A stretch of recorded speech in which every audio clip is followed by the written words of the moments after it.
What up, and welcome back to another Malazan Book of the Fallen video. This time we're finally picking back up with Deadhouse Gates, and we're jumping into chapters 11 and 12. So we're now into the second half of the book, and things are heating up. Let's get into it.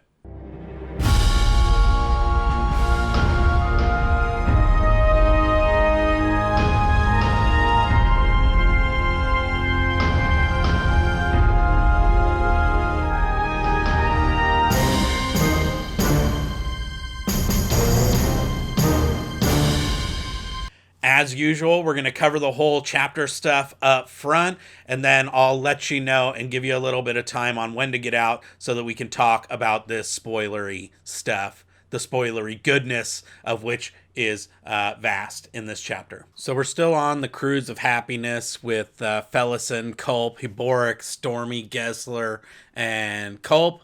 And Culp's trying to figure out a way to get him out of there. There's got to be some kind of like natural world, linkage for him to be able to use his Warren essentially. And Shadow, he's a mage of Manas. And so finding that linkage between this like flooded nascent that they're in, where it's nothing but just water as far as the eye can see in his own realm, is pretty challenging for him because, Shadow is like the opposite of that. It's dusty, it's empty, and so he can't trick his way in there. Ultimately, he just doesn't really know what he's doing. On top of that, we have the kind of Path of Hand stuff, so all the Soul Taken and Divers are in the Warrens and creating all these shenanigans and just making it risky to go in there in the first place. And then the trifecta is the fact that he's not just trying to like scoot himself into his Warren or something like that, but actually trying to move an entire ship and all these people. And so it's just ultimate shenanigans for him trying to get out of there, especially on that big old boat. I'm on a boat! As he's trying to like feel around and figure out what to do, he sees this big giant thing coming. It's like this big dragon that's undead. It looks like a Talon Iamass dragon. He says it's like bigger than Animander Rake, bigger than Osirk. Just this huge dragon, and he gets this idea because it's kicking up this like magical wake, and he thinks that that can be like his linkage between his Warren and use illusion and Manas, together with the fact that they're actually in water with this magical wake, and kind of somehow piggyback his way into his own Warren. And so what he does is he like makes this little tear between reality into his own Warren, and essentially all hell breaks loose because the whole nascent just starts flooding in there. The tears wide open, and they go pouring out of the nascent into Shadow Realm, and he can't really stop it or control it. The dragon like looks around to try and peep out what's going on. Gessler's in the back like steering the ship. He just waves. He's like, "What up?"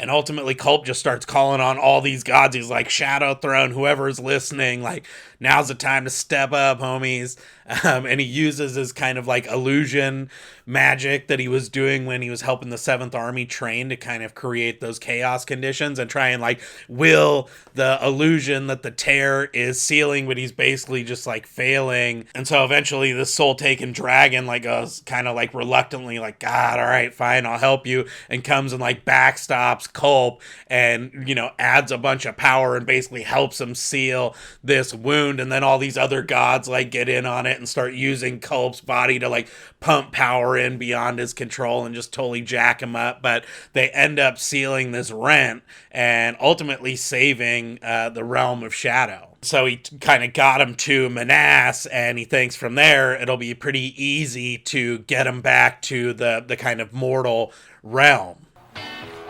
That's not terrible. And then like as they're trying to like get their bearings or figure out how to get like from Manas through back to the mortal realm, this dragon like plunges into this realm of fire, and just all hell breaks loose again. Bowden goes into like human shield mode to really shield Felison. He kind of grabs Culp and chucks Culp over the side, and then goes barreling over the side with Felison over his shoulder essentially after him. There's no sign of what happened to Truth, Stormy, or Gessler. Excellent!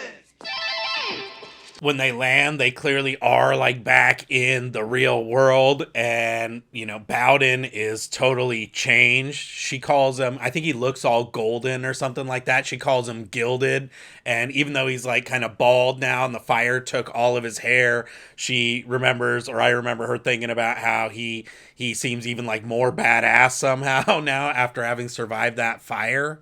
He even says like, oh, I feel mad changed by this, and so he knows something is up there. She can't even bring herself to like say thank you for shielding me from all that fire, getting me off that ship that was going down for sure.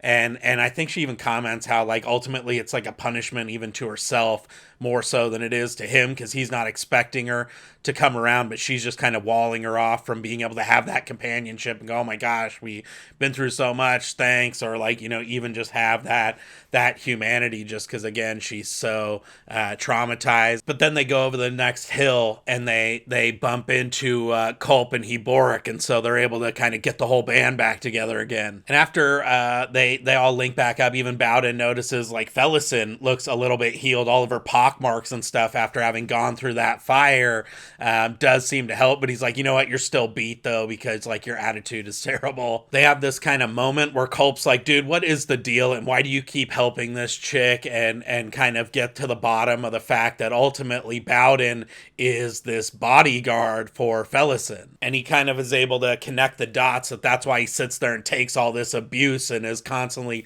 stepping up to the plate to help her even though she really doesn't deserve it. And then she talks about the Talon, and Heboric basically comes out and tells the story of how the Talon were kind of like the functional equivalent of like a CIA in the Malazan world, which is focused on like external affairs, right, versus like the Claw, which was more internally like FBI focused on domestic affairs. And that basically there was like this, like she culled the nobility, tried to cull the mages on Malaz Isle.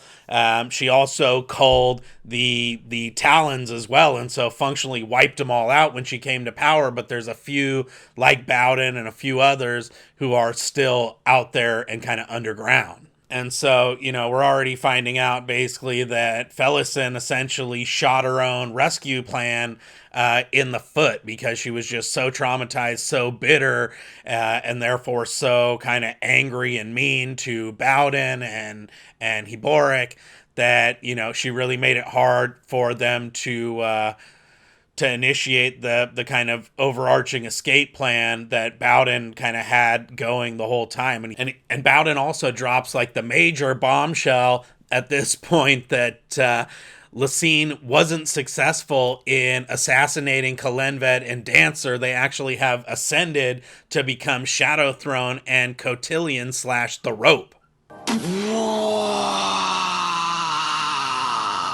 But basically, Felison isn't having any of it. She doesn't care about the rescue plan. She isn't like, oh my gosh, I'm sorry, I blew it. She's like even more pissed that Tavor would send her off to have this happen, and takes it out on Bowden and chases him off, which he happily basically just does a 90-degree turn and straight up bounces. And then they're like standing there looking around and are able to piece together that they're back in the mortal realm, which they already knew, but that they're in the middle of Raraku, in the middle of like the whirlwind.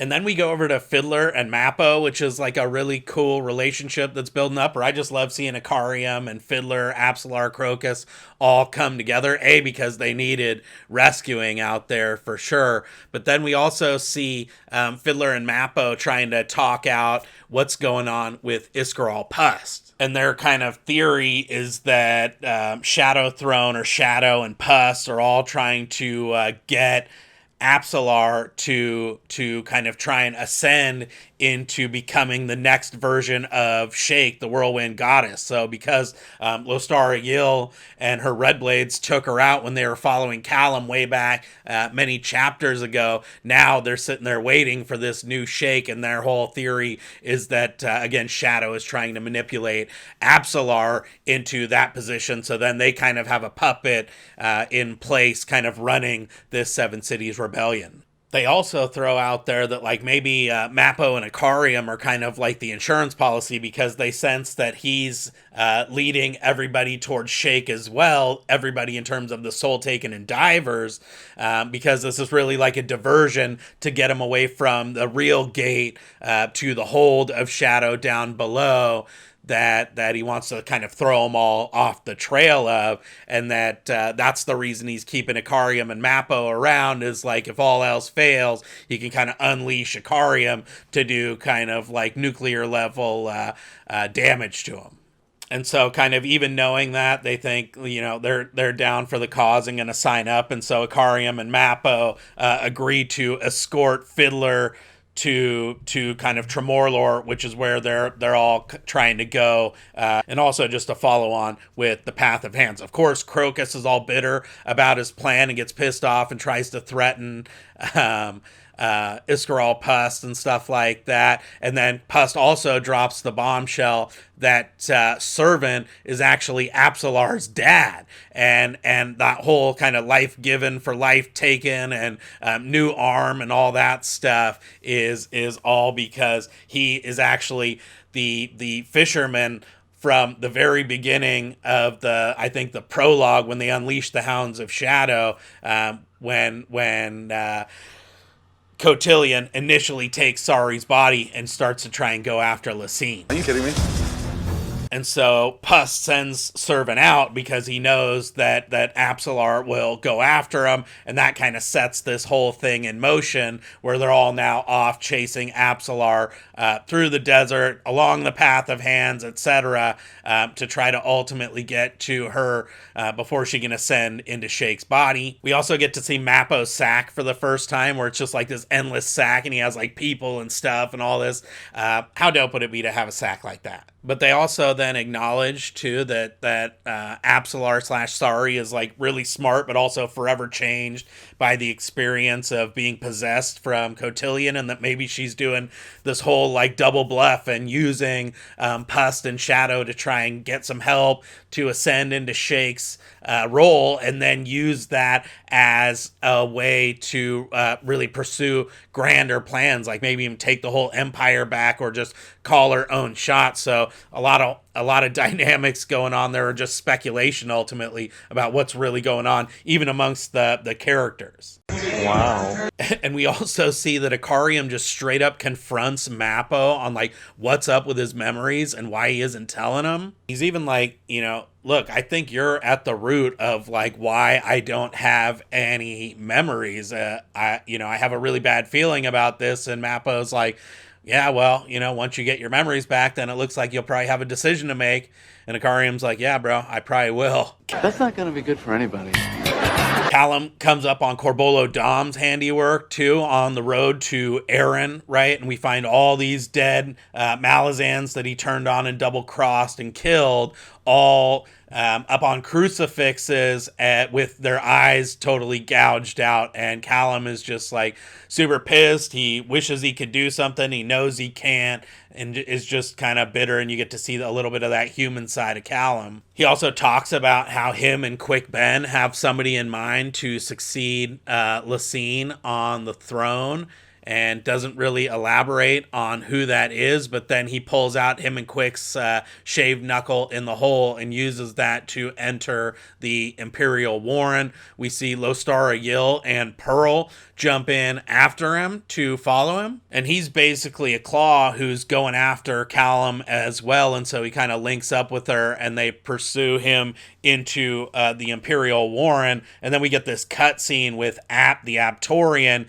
debriefing with Shadow Throne and talking about how Callum really wished he could have saved those kids, and she basically forces him to go and resurrect or take all these kids and resurrect them basically, and bring them into the Shadow Realm as his own subjects basically. And she also takes the one that Callum was specifically looking at and essentially adopts him as a kid, and gets Shadow Throne to give him an eye just like her like crazy demon eye. So now she's got a kid. Then we link back up with Diker, who again is back with the Wiccans, and we just see the misery, the hope is fading, people are dying, children are dying, Diker is totally losing hope, losing faith. He gets put on this like special forces squad where they're going to go try and take down this war leader, the Tithsani war leader, who's been creating all these problems for him. He totally tries to bail and is like, yeah, whatever, I'm not into it, and just totally defeated. Lull kind of talks trash to him and snaps him back out of it, and he's actually grateful for it. We also get a little bit of Diker's backstory, which was really cool, that he isn't this like scholar who, you know, had all this formal education, that actually he was a soldier plucked off the front lines by Kalenved because he had that kind of ground floor perspective that would be useful in telling the story of the Empire. And actually, that the person he first learned to read with and then learned to read from was actually our boy from Gardens of the Moon, Talk the Younger, and they were like studying together back in the day when the old guard was still running the show. My man. And so they all go into this kind of Tithsani camp to take out the war leader, but it turns out that the Semp guy was the problem all along, that's like inhabited still by chunks of that dead god that they weren't able to fully stamp out all the way. And this Semp guy is just straight up doing work. So he kind of pairs up with this Marine while he's there, and they're like fighting back to back, like hooking each other up. And they're really struggling back against the wall, but he's like feeling all these feels. He wants to like slide up in her DMs and all of this stuff and doesn't know what to do. And right at that moment, as they're about to get overwhelmed, all these like claw, like throwing stars show up and people start going down quick. And so on the one hand, they're like super pumped to have had that help, but now they're also super sketched out because there's Claw on the scene and nobody knows what that means, if they're there to help or if that means they're in trouble or what, because usually the Claw are a source of fear amongst people in the Empire. But actually, the biggest news beyond that of the whole night was that while they were tunneling into this war leader camp, what they found was that the bedrock was actually saturated. And so water has been a huge issue for the army and keeping everybody hydrated this whole entire time. And so Diker is able to relay that information, and they're able to drill wells. And that kind of really solved one of the huge just survival challenges that this whole refugee train and army had been facing up to this point. So huge relief there. And then we go back to Culp and Felisin and Heboric, and they're still running through this whirlwind. They take refuge in these caves, which really turns out to be a buried city of the First Empire. Heboric's like rant and raving like crazy about his encounter with the Jade Statue and his shared experience with this alien god, and just kind of going a little bit cuckoo. But then he, out of nowhere, uses these ghost hands that he doesn't even have to throw Culp up this like 35-foot shaft that Felisin had been trying and actually doing a pretty G'd up job of climbing. Just sheer brute strength, all crazy, fevered Heboric. And they get to the top of this shaft and they find this old chamber where this crazy like healing type preservation ritual had been done. And they go in and drink the water off the well there and take like imbibe all these healing properties basically. We then get like another brief moment of just Callum and Keneb talking in the Imperial Warren. We find out from Keneb's reading that Icarium is up in the mix, which we already obviously knew because Fiddler hooked up with him a while ago. But then we also just get Callum asking all kinds of questions about Minala and just in general vibing on her pretty hard. We see in the pursuit of Apsalar that the Path of Hands is just absolutely gnarly, right? There's soul-taken divers everywhere. They're killing some. The soul-taken and divers are killing each other. They're seeing signs of how badass Apsalar is, who continues to just do serious work on these soul-taken and divers as well. So it is just absolutely gnarly.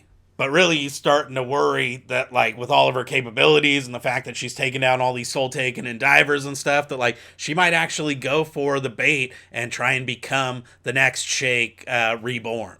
finally like kind of wrap up and see that because we were chronologically a little bit out of order there, but at the end that it was actually Lostara, Yil, and Pearl who dipped into and out of that Imperial warrant to actually help Diker, the Nameless Marine, Nil, etc. when they went into that war camp, and that Apt was in there putting in serious work as well. And so we're kind of able to connect the dots on that, or square the circle, or whatever you want. All right, and so that's where we'll leave the first half of the video, more than half probably. I know that was pretty long, but if you haven't read through the rest of the book at least, and probably at least for the next couple books, now's your chance to jump out while we get into that spoilery goodness.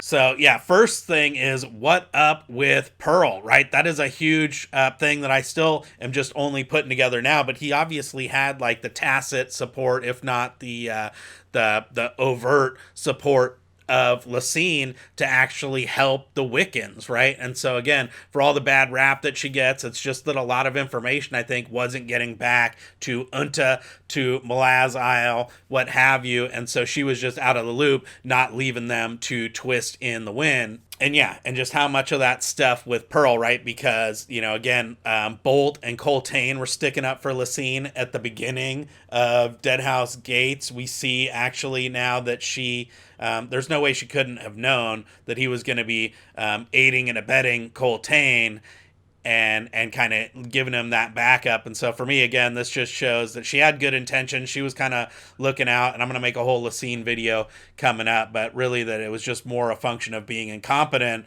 than being evil. So I'm curious to know what you guys think about that one. The other thing, and I want to know either in the comments down below or in the Discord, like, what's up with the Talon? Was Tavor just linked up with the Talon? Is she like the actual commander of the Talon? How is it that she's able to command Bowden? We know through the end of the 10 books that she is obviously playing for that team of Shadow, essentially. So what's up? Is she the head Talon, or what do you think is the connection there? Or is she just kind of like utilizing some of those resources rather than being like the straight up head? Also, when Callum was talking about this person that they have in mind to succeed on the throne, were they talking about Dujak? Talking about Whiskey Jack? I'm pretty sure Whiskey Jack is the one that they were ultimately going to try and elevate up. But curious to know, again, down below or in the Discord. I also want to know what you think about how much of this Shadow Throne actually gamed out, right? Because we get this quote here, let me read it. It says, "I thought I had lost you," Shadow Throne whispered to the demon, "so long snared by Shake and her doomed goddess." So he knew Shake was going down all along. How much of that did he set in motion versus just kind of piece together that it was going to happen? You know, because he was obviously helping Callum get there, and then the Red Blades followed Callum because he met with Mebra. They take down Shake. Shake had Apt, so there's just a lot of these interconnected tissues, and I'm curious to know, do you think he was like actually quarterbacking all this stuff, or just kind of maneuvering and manipulating given the field that he sees out there? I'm sure it's probably more of the latter, but that'll be a fun one to discuss. Okay, and then last but not least, and I told you there was a lot of this stuff for this one, but dude, the Soul Taken Bonecaster Dragon, aka Oler Ethel, and also just the beginning of Stormy and Gessler's whole path to Ascendancy themselves with their fire immunity and all of that stuff. And so again, just not the most exciting like page turning chapters, but in terms of the context of the overall story, dude, a ton happens in some of these, what a lot of people consider the boring chapters. Yeah, thank you so much for watching. We'll go ahead and leave it there. This was a big chunky one. The rest are all pretty chunky too, but we'll continue to try and chip away and get Deadhouse Gates done. If you like it, give it a thumbs up. If you want to join the Discord, it's a lot of fun. No pressure whatsoever, but subscribe to the channel so that you get those updates and turn on those notifications so that you find out when those next chapter videos come out, etc., etc. Yeah, give us that thumbs up so the YouTube gods promote us to the other Meslas out there. And until then, happy reading.